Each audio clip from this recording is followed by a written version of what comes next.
आज हम लोग सीखेंगे क्लास 11th फिजिक्स कक्षा 11वीं भौतिकी से संबंधित दूरी और विस्थापन के बारे में। दूरी और विस्थापन क्या होता है इसके बारे में हम लोग अध्ययन करते हैं। दूरी और विस्थापन कहते किसको हैं, इसके बारे में संपूर्ण जानकारी इकट्ठा करते हैं हम लोग। ठीक है, चलिए देखते हैं और इसको चित्रों के माध्यम से समझेंगे। इसकी राशि क्या होती है, सदिश राशि है कि अदिश राशि है। दूरी और विस्थापन में अंतर आपको याद हो जाएगा। आप इस वीडियो को वॉच करिए और पूरा आपको दूरी विस्थापन से संबंधित सारी जानकारी मिल जाएगी। चलिए तो शुरू करते हैं बच्चों। हम लोग देखिए, चलिए पहले चित्र बना के समझते हैं हम लोग, है ना। चित्र से समझिए तो आपको ज़्यादा समझ में आसानी से आएगा। परिभाषा हम लोग बाद में लिखेंगे, ठीक है। जैसे मान लीजिए हम चित्र बना रहे हैं, 3-4 चित्र बना देते हैं। 3 चित्र हमने बना दिया, है ना। हम शुरू करते हैं यहाँ से ए, इसको मान लेते हैं, इसको एक्स मान लेते हैं, इसको वाई, इसको बी, ठीक है।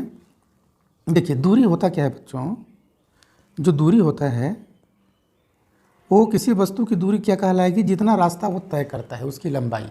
किसी वस्तु की दूरी क्या कहलाती है कि यदि कोई वस्तु चलता है और जितनी रास्ते की जितनी लंबाई होती है उसी को हम लोग बोल देते हैं दूरी, ठीक है। जैसे कि यहाँ से देखिए, मान लेते हैं कि ए से कोई वस्तु चलता है, ए से चलता है एक्स पे पहुँचता है, एक्स से जाके आगे जाके यहाँ पे पहुँचता है वाई पे, और वाई से पुनः पहुँचता है बी पे, ठीक है। तो दूरी इसकी क्या हो जाएगी बच्चों, देखिएगा ध्यान से।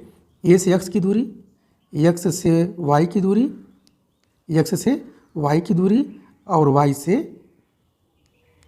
बी की दूरी, सबको हम लोग ऐड कर देंगे तो ये हो जाएगी आपकी दूरी। जैसे मान लेते हैं ये है, मान लेते हैं 4 मीटर, ये भी है 4 मीटर, ये भी है 4 मीटर। समझिएगा ना कहानी अच्छे से।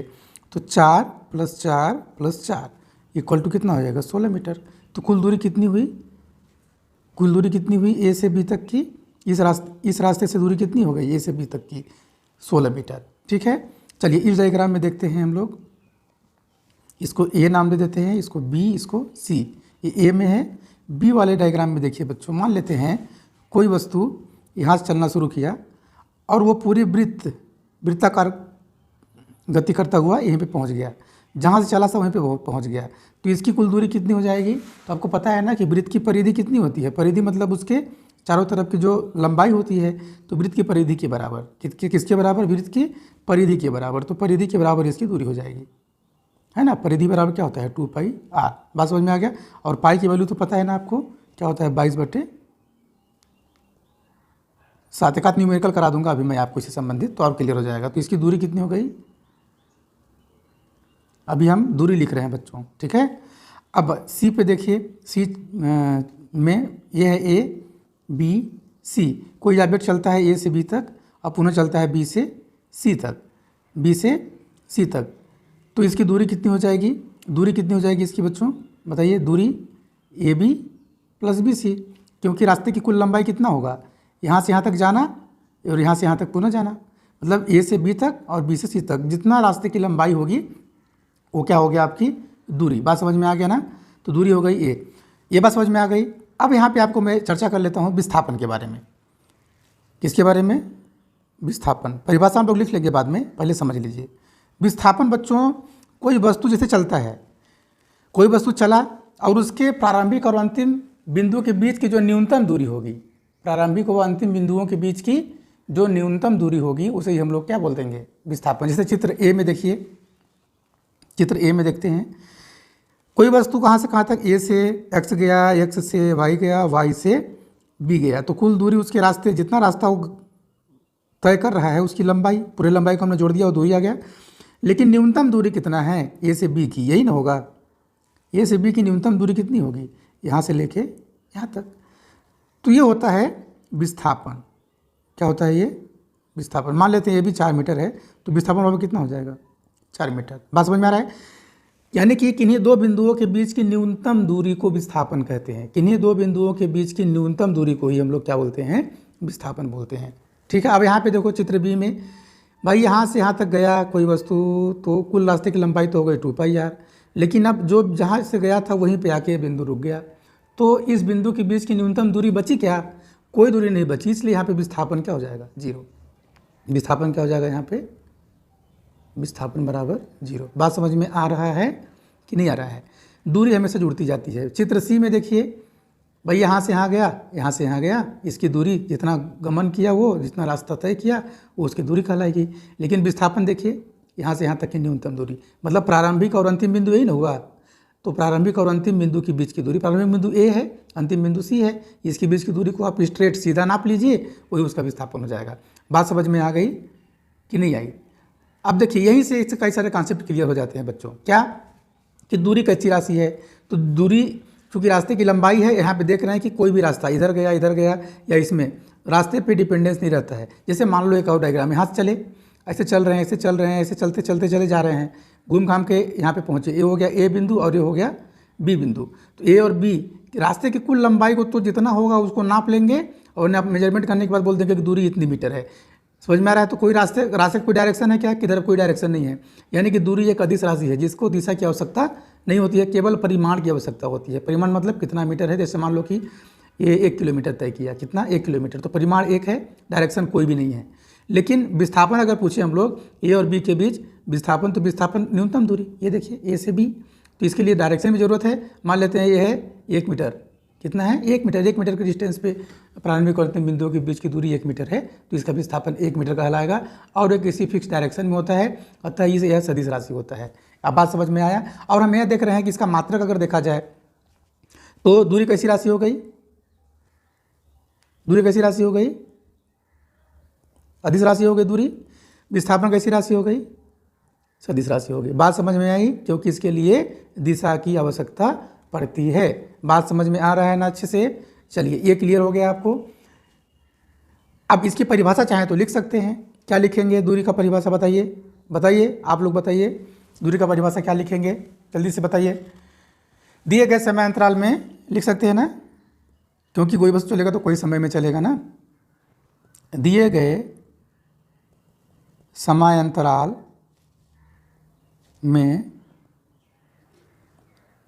वस्तु द्वारा तय किए गए रास्ते या पथ है ना कि कुल लंबाई, बच्चों याद रखना, कुल लंबाई को क्या कहते हैं हम लोग, दूरी यानी कि डिस्टेंस, याद रखना कहते हैं। बात समझ में आ गया। यह कैसी राशि है,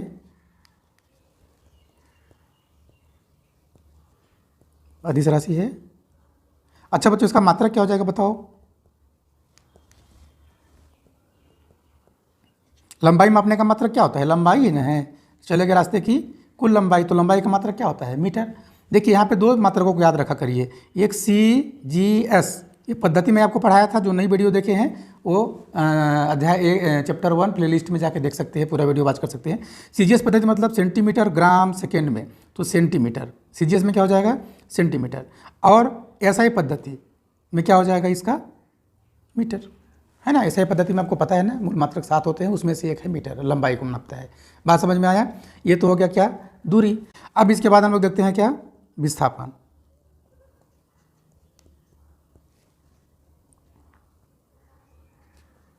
किन्हीं भी 2 बिंदुओं के बीच की, बच्चों याद रखना, के बीच की न्यूनतम दूरी क्या कहलाती है, विस्थापन। देखो यहाँ पे न्यूनतम दूरी, दूरी समझ में आ रहा है, न्यूनतम दूरी को बोलते हैं विस्थापन। तो जो दूरी का मात्रक होगा वही विस्थापन का मात्रक होगा, सेम है ना। तो जो दूरी का मात्रक वही विस्थापन का मात्रक। बात समझ में आ रहा है ना। दूरी और विस्थापन में आपको आशा करता हूँ कि पूरी तरीके से समझ में आ गया होगा अच्छे से। चलो, ये क्वेश्चन मैं यहाँ पे लिख रहा हूँ बच्चों, उसको आप लोग देखिए। एक क्वेश्चन एग्जाम्पल करा दे रहा हूँ आपको। चलिए एग्जाम्पल को देखते हैं।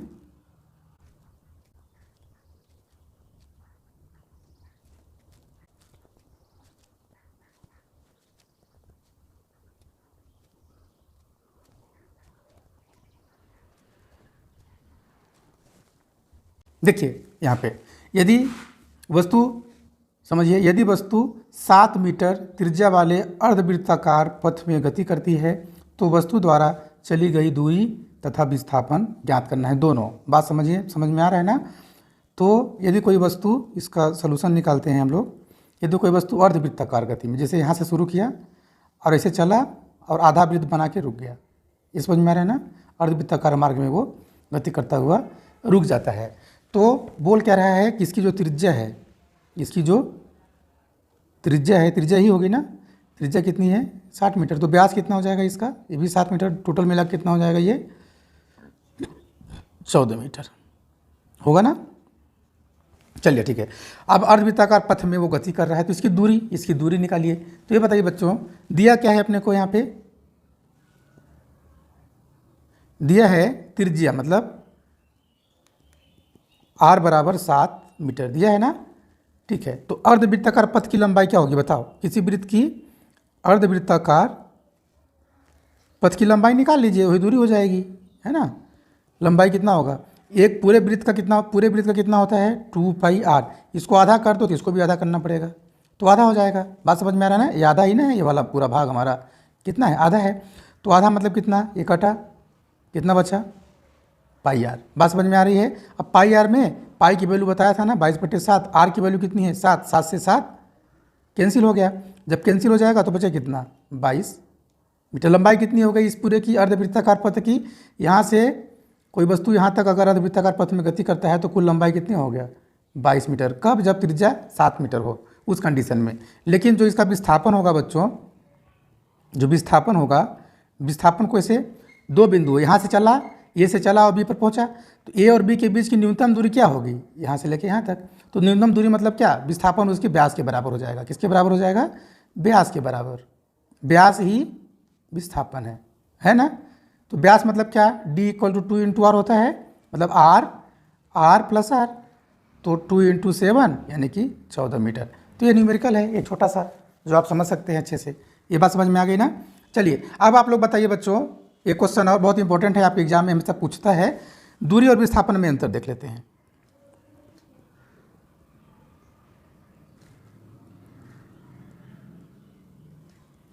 अब कई सारे अंतर तो आप खुद ही जान गए यार, यहाँ पे नहीं जान गए। पहला अंतर लिख देना, परिभाषा दोनों का पहला अंतर हो जाएगा, समझ में आ रहा है ना। दूसरे अंतर में लिख देना क्या, सदिश, ये राशि, आपको शॉर्टकट बता रहा हूँ ना, राशि। इससे हो गया दूरी, ये हो गया विस्थापन। दूरी कैसी राशि है, सदिश, सॉरी दूरी कैसी राशि है भाई, अदिश ना। और ये कैसी राशि है, सदिश, अभी बताया था आपको, अदिश और सदिश। अदिश मतलब बिना दिशा के, सदिश मतलब दिशा के साथ। अब यहाँ पे एक चीज़ और बहुत इंपॉर्टेंट चीज़ जो है उसको ध्यान रखेंगे कि दूरी हमेशा धनात्मक होती है। क्या होती है, दूरी हमेशा धनात्मक होती है। दूरी हमेशा धनात्मक होती है। ये धनात्मक, शून्य और ऋणात्मक कुछ भी हो सकता है, याद रखेंगे। जैसे मान लीजिए, समझिएगा यहाँ पे ना, कोई वस्तु यहाँ से शुरू किया, ऐसे गति करता हुआ यहाँ पे पहुँच गया, तो दूरी इसकी दूरी क्या होगी, यहाँ से यहाँ तक कुल लंबाई दूरी कहलाएगी, लेकिन विस्थापन ये होगा ना, इस विस्थापन को बोलेंगे धनात्मक, समझेंगे अच्छे से। अब यही वस्तु यहाँ से चलते चलते यहाँ पे आके इस बिंदु पे ही आ गए, जहाँ से शुरू हुआ था उसी बिंदु पे पहुँच गया, समझ में आ रहा है ना। इस कंडीशन में क्या हो जाएगा, विस्थापन, इस कंडीशन में विस्थापन हो जाएगा आपका शून्य, क्योंकि जहाँ से चला था वहीं पे आके रुक गया। बात समझ में आ रहा है। और अगर यही वस्तु चलते चलते इस अपने इनिशियल पॉइंट को क्रॉस करके आगे पहुँच गया, मतलब यहाँ पे पहुँच गया, यहाँ पहुँच गया, इस कंडीशन में इसकी जो विस्थापन हो जाएगा वो हो जाएगा कैसा, ऋणात्मक। बात समझ में आ रहा है ना, नहीं समझे बात। जैसे कोई वस्तु ऐसे चला, देखो 3 यहाँ पे रुक गया, ये 2 बिंदु था, ये धनात्मक, जहाँ से चला वहीं पे रुका 0। एक और चित्र बनाइए, यहाँ पे बिंदु था, यहाँ पे पहुँच गया, ये एक चक्कर लगाया ए और बी, तो विस्थापन ये हो जाएगा, ये ऋणात्मक कहलाएगा। ये धनात्मक, ये शून्य, ये ऋणात्मक, यानी कि विस्थापन क्या होगा, धनात्मक ऋणात्मक शून्य। लेकिन दूरी क्या होगा बच्चों इनमें, इसकी दूरी यहाँ, इसकी दूरी क्या हो जाएगी, यहाँ से यहाँ तक की लंबाई दूरी कहलाएगी। इसकी दूरी क्या कहलाएगी, पूरा वृत्त बना लिया तो वृत्त की परिधि। अब इसकी दूरी क्या कहलाएगी बच्चों, बताइए, इसकी दूरी क्या कहलाएगी, यहाँ से लेके तो चला एक चक्कर, अब पुनः यहाँ तक बढ़ा, तो इसकी लंबाई, इसकी पूरे की लंबाई क्या हो जाएगी, इसकी दूरी। तो दूरी हमेशा धनात्मक होगी, इसीलिए वो बढ़ता चला जाता है। इसीलिए तो मोटरसाइकिल वगैरह में जो किलोमीटर लगा रहता है वो दूरी पे काम करता है। अगर पहिया चलेगा, चक्का चलेगा, तो ये बढ़ता चला जाएगा। कभी घटते हुए देखा है क्या मीटर को, नहीं देखा है ना। तो वो दूरी नापता रहता है। जिधर भी लेके जाएंगे, जिधर भी लेके गए आप, वो पहिया घूम रहा है, मीटर बता रहा है, यानी कि ये पथ की लंबाई को बताता है और पथ की लंबाई को ही वो मेजरमेंट करता है। वो हमेशा धनात्मक होगा बच्चों, कभी भी माइनस में नहीं होगा। ऐसा नहीं है कि पहिया घूम रहा है इधर और तुम गाड़ी को रोको, अगला पहिया घुमा दिए ऐसे उल्टा कि मीटर कम हो जाए, तो मीटर कम नहीं होगा। समझ में आ रहा है ना, वो धनात्मक होता चला जाएगा क्योंकि लंबाई बढ़ती चली जा रही है, चाहे आगे जाओ चाहे पीछे जाओ। बात समझ में आ रही है ना। चलिए, ये पूरे आपका हो गया सदिश राशि। अदिश राशि क्या होती है, इसको परिमाण की जरूरत पड़ती है, और केवल परिमाण की वो अदिश राशि होगी, जिसको परिमाण और दिशा दोनों की जरूरत पड़ती है वो सदिश राशि होगी। बात समझ में आ रही है। चलिए, तो हमने कई सारी चीज़ों को इसमें कॉन्सेप्ट को बताने का प्रयास किया। आशा करता हूँ कि आपको पूरा समझ में आ गया होगा। ठीक है, अगर वीडियो पसंद आती है बच्चों तो प्लीज़ इसको लाइक करें। आप लाइक करेंगे तो हमें अच्छा लगेगा। अगर आज वीडियो अच्छा नहीं लगता है तो आप इसको डिसलाइक करें, कोई दिक्कत नहीं है। हाँ, लेकिन डिसलाइक करने से पहले आप बताएंगे कि वीडियो क्या पसंद नहीं आया, ताकि मैं आपको और अच्छे से सुधार करके पढ़ा सकूँ, आपके लिए वीडियो ला सकूँ। ठीक है बच्चों, चलिए धन्यवाद।